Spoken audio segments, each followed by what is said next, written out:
When somebody accuses us of doing something wrong that we didn't actually do, I think intuitively, instinctively, we've all got this batch of 4 or 5 defense techniques that we just have on speed dial, and we run through them really quickly, especially if we're hyper sure that we didn't do anything wrong.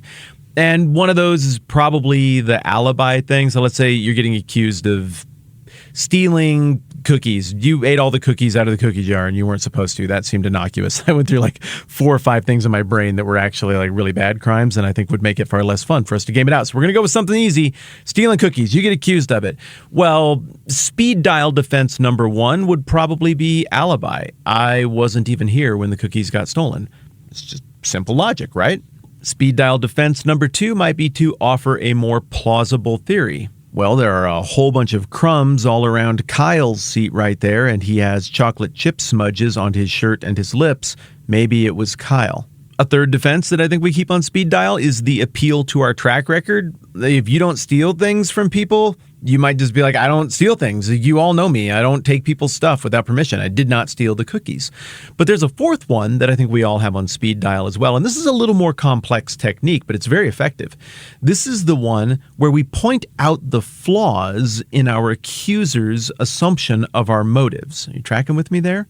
So in this case, let's say that you are celiac and you just got accused of stealing a bunch of Chips Ahoy cookies and eating them all. Well, I mean, you could come back and be like, why would I do that? I'm celiac. If I eat the cookies, it would destroy my digestive system. I'm clearly not the person who ate those. Your assumption of motives doesn't make any sense, and your charges entirely collapse on themselves.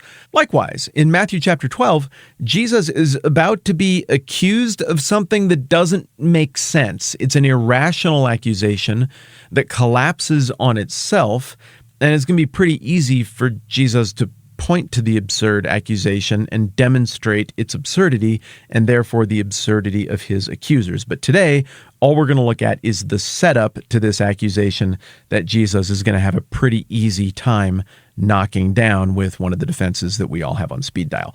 Matthew 12, starting in verse 22. Then they brought him a demon-possessed man who was blind and mute, and Jesus healed him so that he could both talk and see.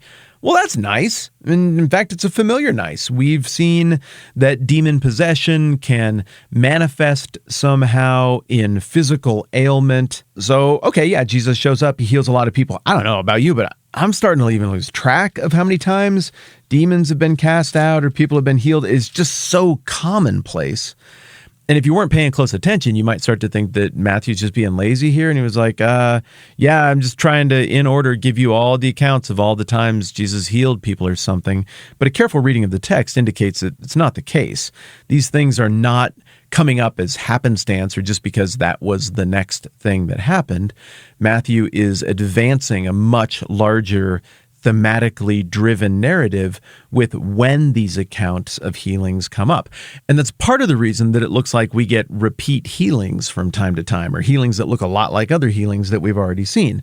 The reality is Matthew is leaning on an earlier instance of a healing to make one theological point a few chapters back, and now he's leaning on another healing that's just a normal Tuesday night for Jesus. I mean, he's probably healed blind and mute people constantly, all the time, but here it fits into the narrative in such a way that it is going to advance a point that Matthew is making that we will get to in just a minute.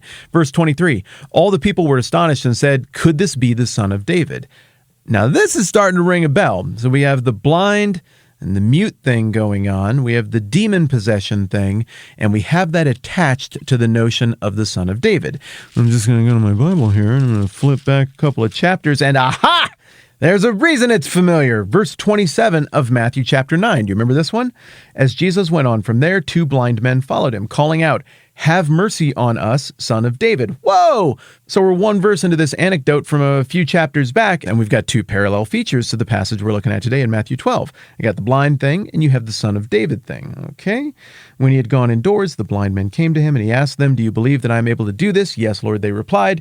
Then he touched their eyes and said, according to your faith, will it be done to you? And their sight was restored. Jesus warned them sternly. See that no one knows about this, but they went out and spread the news about him all over that region, which causes a problem, Because then in verse 32, while they were going out, a man who was demon-possessed. Okay, there we go. Now we have a third feature that matches up with today's passage. And this demon-possessed person could not talk. My mind is blown. It's 4 straight parallels. It's like the mashed potatoes in Devil's Tower. This means something. And when the demon was driven out, the man who had been mute spoke. The crowd was amazed and said, nothing like this has ever been seen in Israel. But the Pharisees said, it is by the prince of demons that he drives out demons.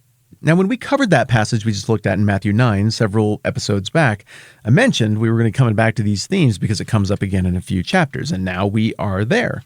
In Matthew 9, the version of Jesus who has not yet condemned Bethsaida and Chorazin, who has not yet condemned the spirit of the age, who has not yet engaged with 2 Sabbath controversies with the Pharisees, that version of Jesus from a simpler time restores sight and restores speech. And again, we see the connection between the demon possession and the inability to speak on the part of the one guy. And for the people in the story here who think that's pretty awesome, they look at that and they're viewing Jesus as the son of David. Well, what does that title mean? Well, we covered it before. It's pretty obvious though, right? I mean, the son of David fits with the whole theme of Matthew, starting with the genealogy in chapter 1. I mean, David's right here in this list of people. The idea that Jesus is the king of this promised kingdom and that kingdom is the one that was pointed toward in Isaiah and the prophets. I mean, that's the whole point of everything that Matthew is driving at. So to have these guys rightly identify Jesus as the son of David, the descendant of David, but the descendant of David, the one who will reign on David's throne forever, establishing this eternal kingdom, well, that's a big deal. That means their eyes are not just physically opened, they're metaphorically opened. And that miracle in Matthew 9, as well as the miracle we're looking at today in Matthew 12, are both in keeping with what happens in between in Matthew chapter 11, when once again John the Baptist's disciples come and ask Jesus whether he's the actual one or they should expect someone else.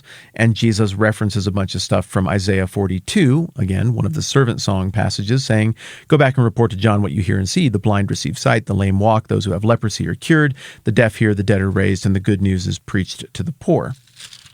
So look, I'm telling you, Matthew is an absolute master, and he's stitching all of this stuff together in a way that makes it clear to the reader that the person whose 5 senses are working is the one who God has enabled to see the truth of who Jesus is, that Jesus is the son of David, and the one whose senses are not working, the one who's blind and deaf and mute and can't figure anything out, is the one that's like, you're casting out demons in the name of an even bigger demon. What?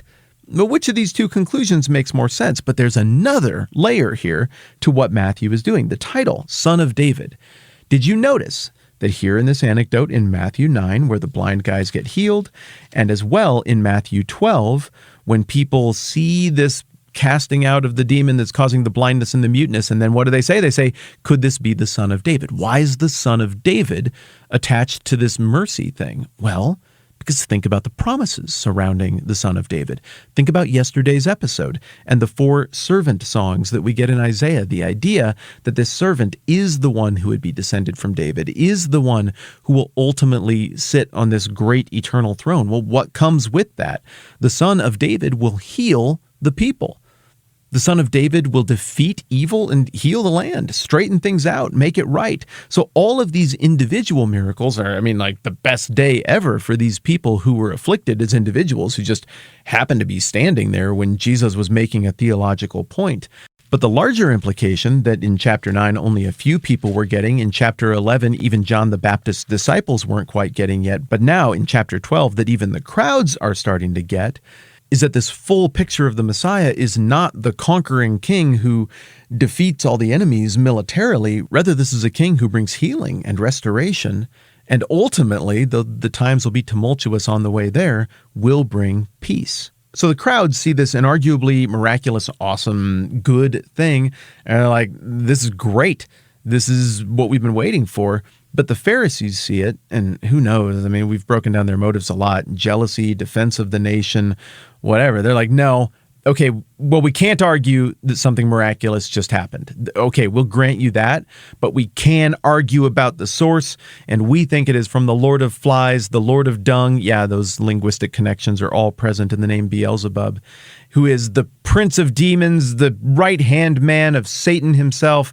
That is the power that this Jesus is summoning. Now, back to what we were talking about at the beginning. It is not going to be very hard for Jesus to deflect this really limp thrust of the rhetorical accusatory sword of the Pharisees here.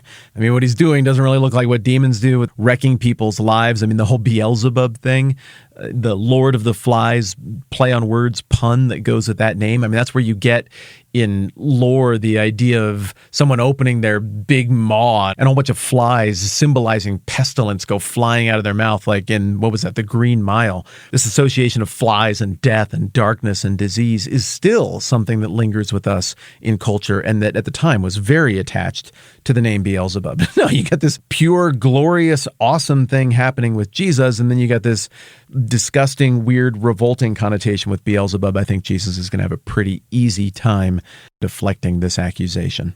And that is what we're going to look at tomorrow. Big thanks to everybody who supports the program at patreon.com/the TMBH I think it's really fun that we get to do this. And the reason that we get to do this is because of some of you support the program. So seriously, thanks a ton for doing that.